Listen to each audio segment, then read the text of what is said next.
আসসালামু আলাইকুম ভিউয়ার্স, আপনারা সবাই কেমন আছেন? অবশ্যই ভালো আছেন। আলহামদুলিল্লাহ আমিও ভালো আছি। আজকে আমি আপনাদের সাথে শেয়ার করব চিকেন বাটি চাট। বাটি চাট রেসিপিটা খুবই মজাদার। এক রেসিপিতে 4টা ফ্লেভার পাবেন, তবে ভিডিওটা না টেনে দেখবেন, অবশ্যই আপনাদের ভালো লাগবে।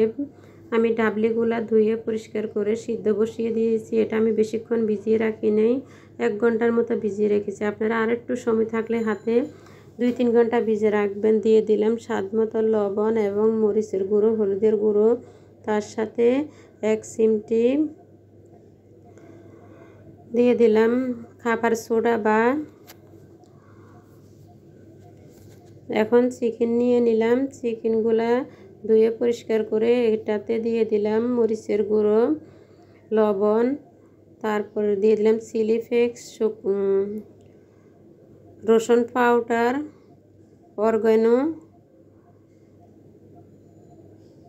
কর্নফ্লাওয়ার 2 টেবিল চামচ, বেডকাম বা বিস্কুটের গুঁড়া যার হাতের কাছে যেমন থাকবে সেরকমই ব্যবহার করবেন। আর একটা ডিম পেটে দিয়ে দিচ্ছি, যার যার পরিমাণ অনুযায়ী এখানে নিতে পারেন।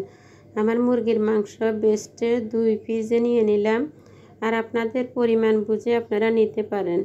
এখন এগুলাকে ম্যারিনেট করে একটা পাশে রেখে দিব। প্রায় 1 ঘন্টার মতো রেখে এটাকে রেস্টে রেখে দিব, বা 30 মিনিট, যার হাতের কাছে যেমন সময় থাকবে, তবে বেশি সময় রাখলে ভালো হবে।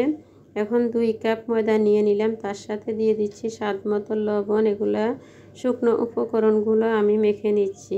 নর্মাল পানি দিয়ে অল্প অল্প করে ডোটা মেখে নিতে হবে, যাতে পানি বেশি না পড়ে যায়, তাহলে কিন্তু ডোটা নরম হয়ে যাবে। এখন এতে আমি 3 টেবিল চামচ নিয়ে নিলাম রান্নার রেগুলার তেল। তেলগুলোকে আস্তে আস্তে অ্যাড করব, আর ডোটাকে একটা সফট ডো বানিয়ে নিব। সফট ডো বানাতে একটু সময় লাগবে, ডোটা বানাতে প্রায় 10 মিনিটের মতো সময় লাগবে। এটা রেস্টে রেখে দিব প্রায় 10 থেকে 15 মিনিটের মতো। তারপরে কিন্তু এটা ডোটা সেটিংয়ে চলে আসার পরে আমি রুটিগুলো বেলে নিচ্ছি। রুটিগুলো বেশি মোটাও করব না, একবারে পাতলাও করব না। একটা কাঁটা চামচ দিয়ে এটাকে আমি ছিদ্র করে নিচ্ছি, যাতে ফুলে না যায়, তার জন্য। এখন নিয়ে নিলাম একটা কেকের মোল্ড, মিনি কেকের মোল্ডের মাধ্যমে দিয়ে এটাকে আমি লাগিয়ে নিচ্ছি, সুন্দর করে বাটির সাইজ করে নিচ্ছি। আর আপনাদের হাতের কাছে যদি এরকম মোল্ড না থাকে, তাহলে আপনারা বাটি বা গ্লাস দিয়েও করে নিতে পারেন। এখন চুলায় বসিয়ে দিলাম। একবারে গরম হয়ে আসার পরে তেলগুলা গরম হয়ে আসছে, দিয়ে দিলাম বাটিগুলা গরম গরম তেলে ছেড়ে দিয়ে এটাকে ভেজে নিব। দেখুন কিভাবে আমার মোলটা ছেড়ে আসছে। এইভাবে সবগুলো একে একে বাটিগুলা বানিয়ে নিচ্ছি।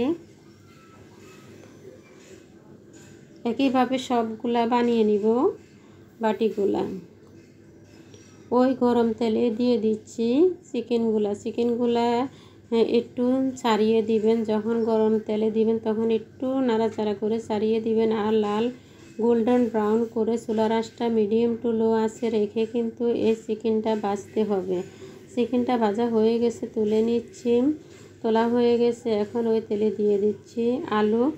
কিউব কিউব করে আলুগুলা কেটে রেখেছি, একবারে ছোটও না একবারে বড়ও না, যেমন আমরা বুটে আলু ব্যবহার করি সেরকমভাবে করে নিলাম। এটাকে আমি একবারে লাল লাল করব না, তাহলে সবগুলোর কালার একই রকম দেখা যাবে। আলুতে এখন দিয়ে দিব স্বাদ মতো লবণ, বা 1 চামচের 4 ভাগের 1 ভাগ দিয়েছি। দিয়ে দিলাম চাট মশলা, দিয়ে এটাকে মিশিয়ে নিব। এখন 2 টেবিল চামচ নিয়ে নিলাম দই। এই দইটা আমার হাতে বানানো, চাইলে কিন্তু এই টক দই রেসিপিটা আপনারা দেখে নিতে পারেন। দই দিয়ে দিলাম লবণ এবং চাট মশলা, জিরার গুঁড়োর পরিমাণটা একটু কমিয়ে দিয়েছি। আর চাট মশলা দিয়ে দিলাম 1/2 চামচের মতো, মরিচ দিয়ে দিলাম 1/2 চামচের মতো, দিয়ে এটাকে ভালো করে মিশিয়ে নিতে হবে।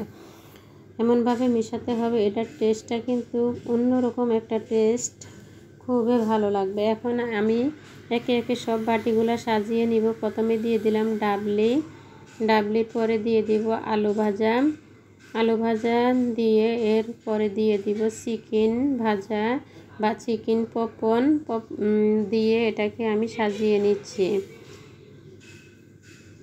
এখন টক দই যে মিশ্রণটা বানিয়েছি সেই মিশ্রণটা দিয়ে সুন্দর করে একটা ডেকোরেশন করে নিব।